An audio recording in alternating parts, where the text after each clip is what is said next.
قاعدين اجى عبالنا الحلو، قلت شو بدي اعمل انا وياكم؟ ام علي. يلا نعمل ام علي على السريع. حطيت البفاس رح افوته على الفرن. يلا. كاستين حليب، هي اول كاسة.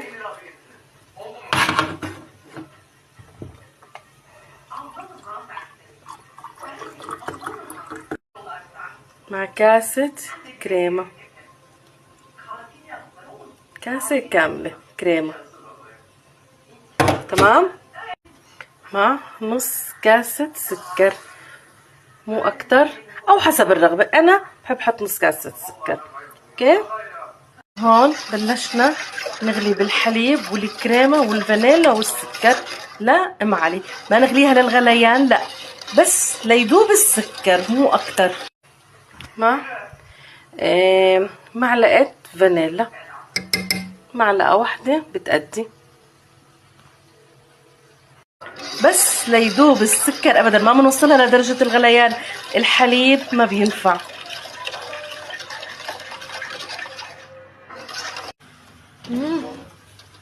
هاي البيف باستري تقريبا جهزوا. تمام تمام. شوفوا البيف باستري هي طلعته من الفرن، شوفوا ما احلى منظره. بس خليه يبرد لنقدر نكسره بالجاط، نقدر نحط فوق الحليب.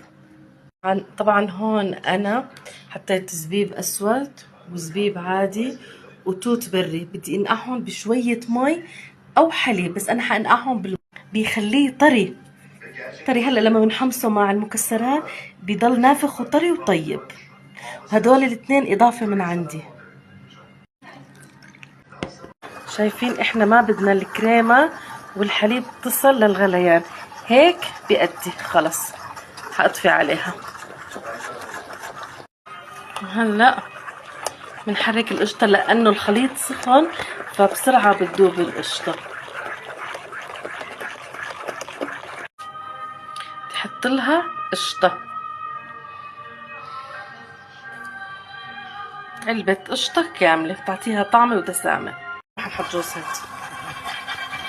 لا إيه، ما بيحبوا اخواتك جوز الهند. طب حطي عجينتي. بحطوا كل واحد بصحنه مثل ما طلع.